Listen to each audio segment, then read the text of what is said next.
Hi, this is Scott Garibay, and today we are going to talk about American politics, and we are going to talk about the brand new film, The Apprentice, which starred Sebastian Stan. What the heck? That's pretty cool, right? Like, as Donald Trump, which starred Sebastian Stan as Donald Trump. Spoilers for that movie. I don't think, do I need to say spoilers? It's about events that happened in the 1980s for realsies in America. And it's been trod over 100 times, but spoilers for that film. However, I want to be super clear. I am going to talk about a movie I did not see, right? And I'm proud of that. I'm not going to apologize for it, and I'm actually going to encourage you to do the same, right? So I didn't see this movie, and the reason why is I didn't need to see this movie. Why? Because it's liberal garbage, right? Because I'm not going to go watch Hollywood lambaste Donald Trump, right? I already know all their complaints.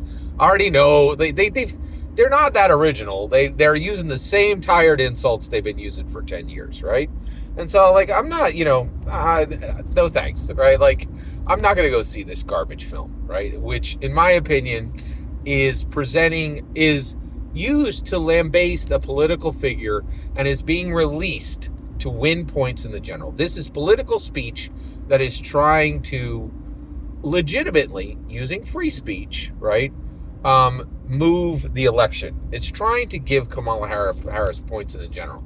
It's actually going to do you know what, I'm going to stay focused in this. I want to talk about one thing in this video, so I'm going to keep it tight as a drum.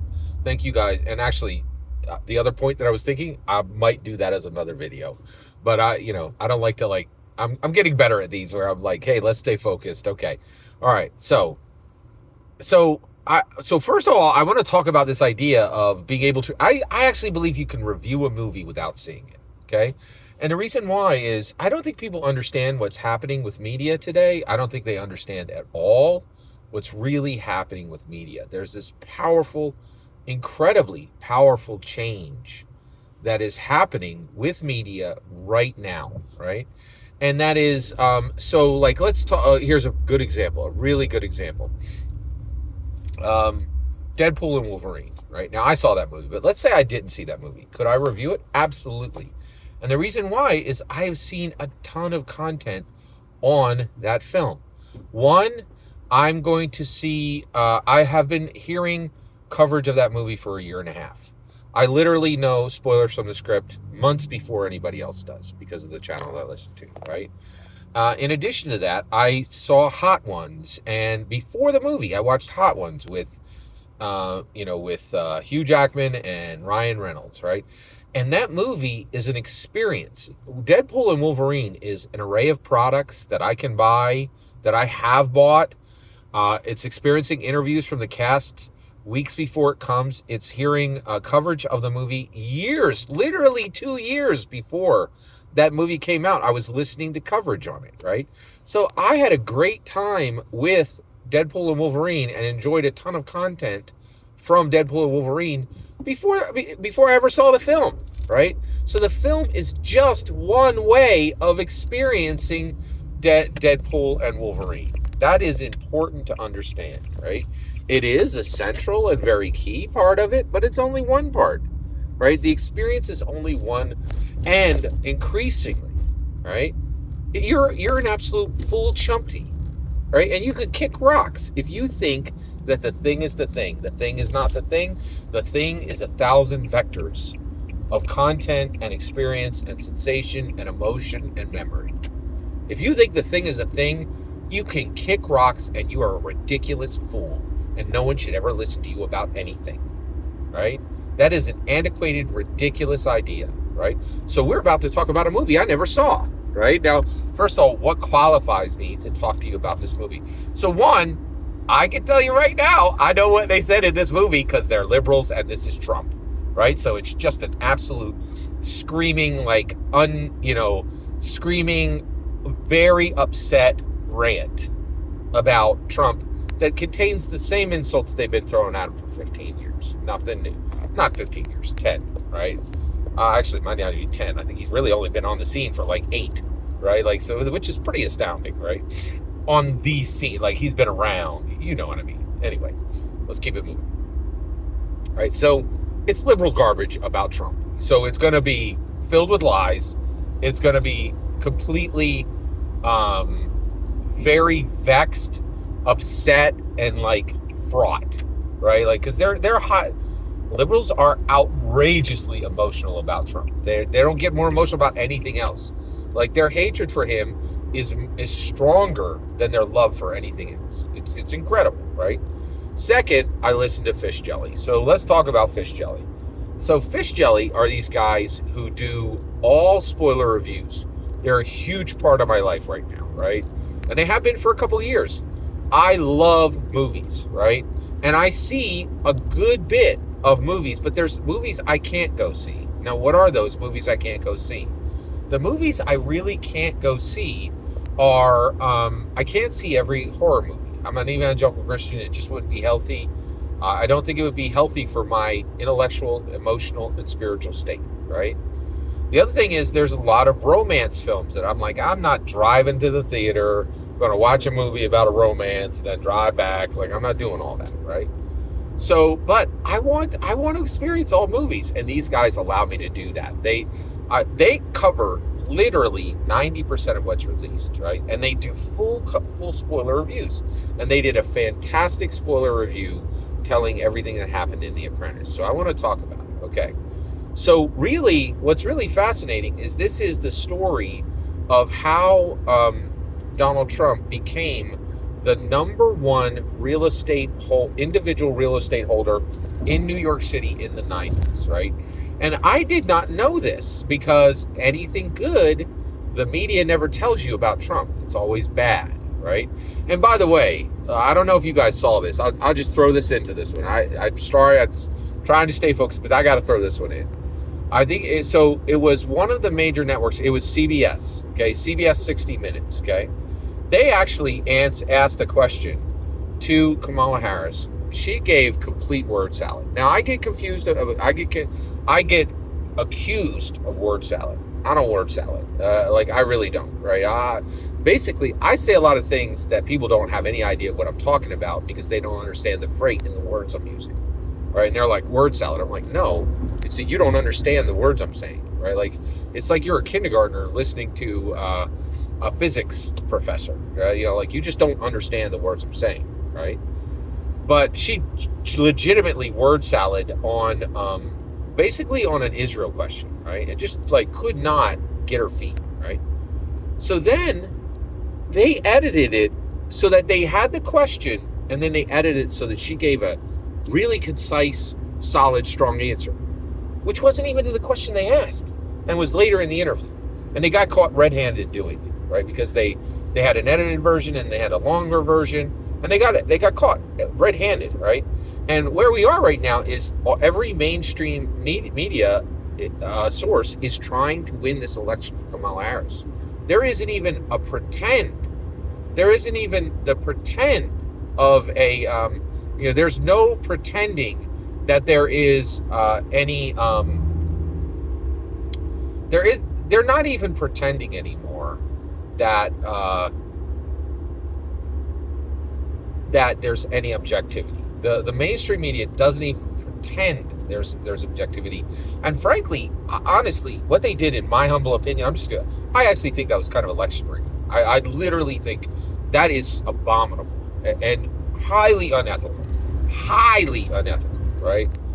So yeah, so basically, but this story, and so the idea that Trump wasn't a billionaire is absurd. I can tell you right now, if you own 3 buildings in New York City, you're a billionaire, because you can't do it without it, because you have to pay so many permits and all this nonsense. And New York City just throws these ridiculous, outrageous financial obstacles to building ownership in front of anybody, because it's only filled with millionaires and billionaires. There's sections of New York where literally billionaires are like, you millionaires are annoying me, right? Like that's the wealth level there. And if you ain't been there in a while, you need to go, because it is astonishing to see. On my last trip, I rode a boat, and I rode on the ceiling and watched literally 100 houses on the way to Rockaway. It was, I mean, I'd never seen anything like it. The wealth is astonishing. America rocks. America is an incredibly great nation, right? And we're about to get great again. Make America great again.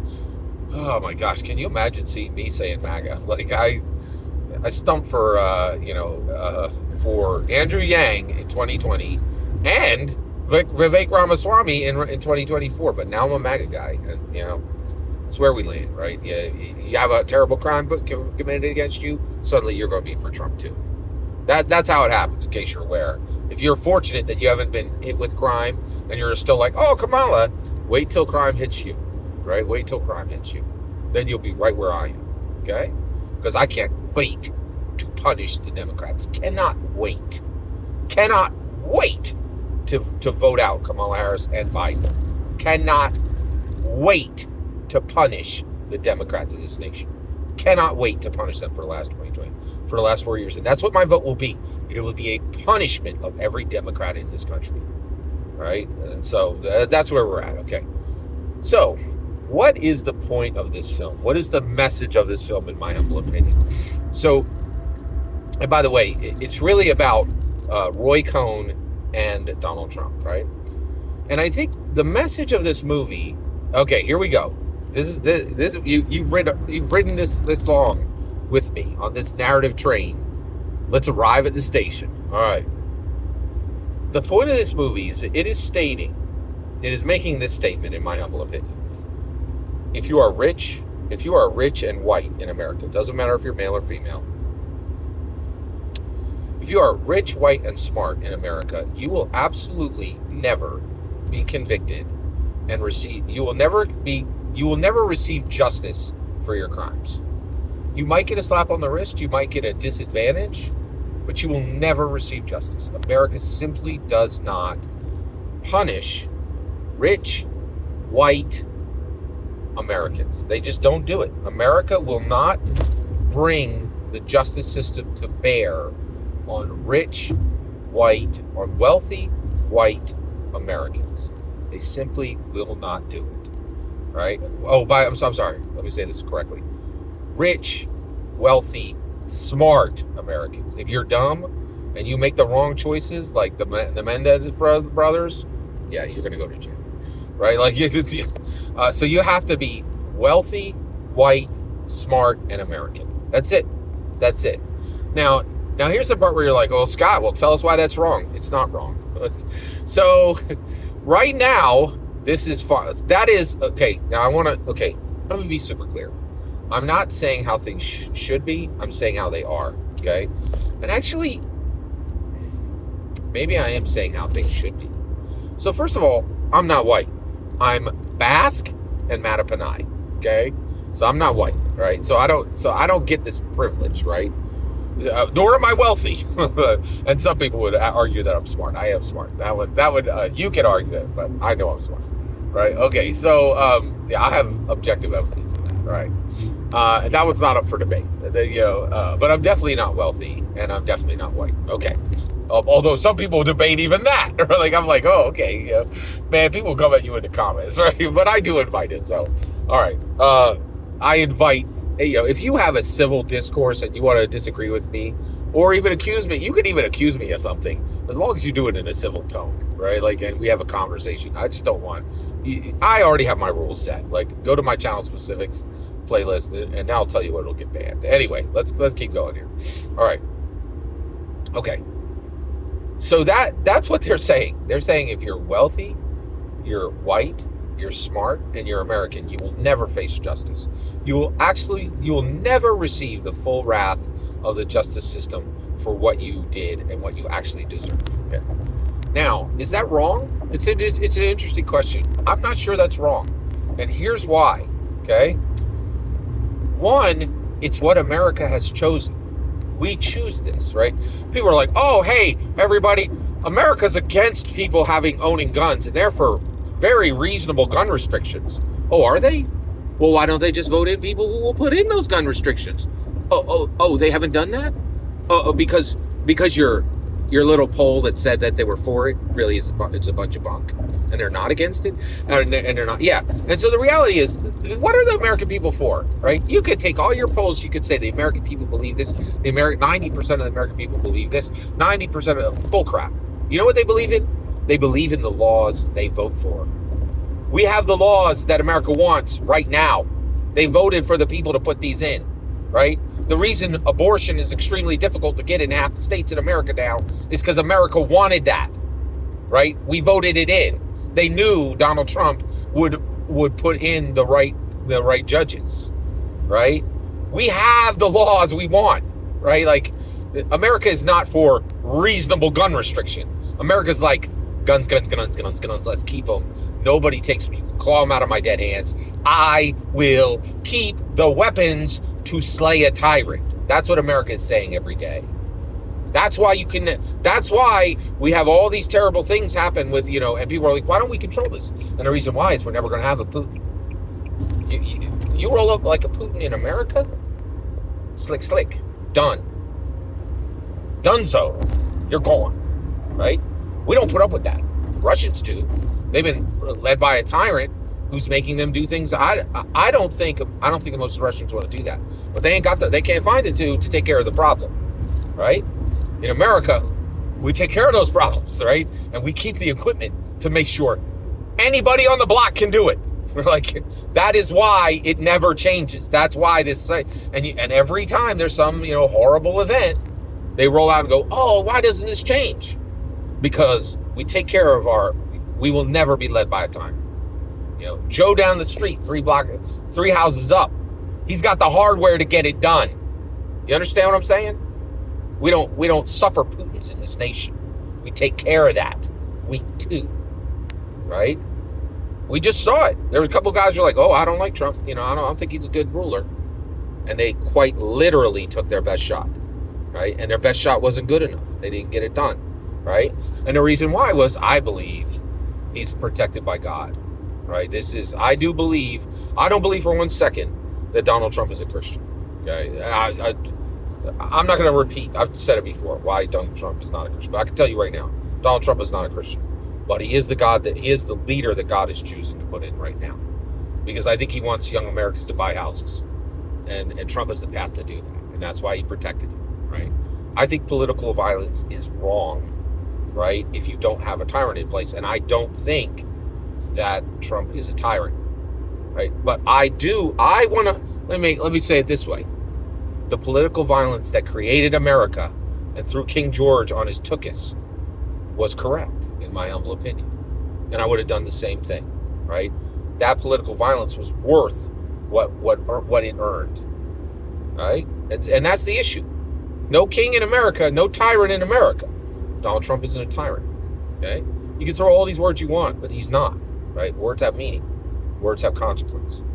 Words have meaning. Actions have consequence, right?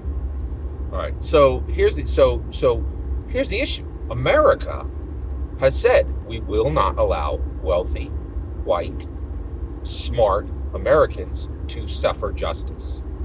That's what we've chosen, and we continue to put in people that make that a reality. Now, why am I comfortable with that? I actually am comfortable with that, right?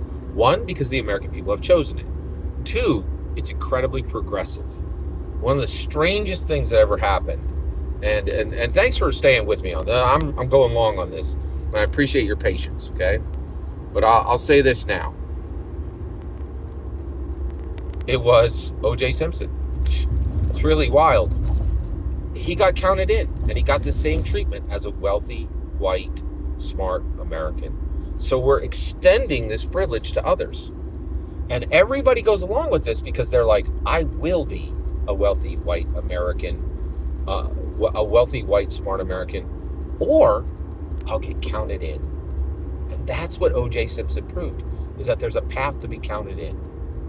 Because he wasn't. He was wealthy, he was smart, he wasn't white, and he was American, and he got counted in. That's incredibly progressive. So that's what I think this movie is about. Every single word you just heard is my humble opinion. I'm eager to hear yours.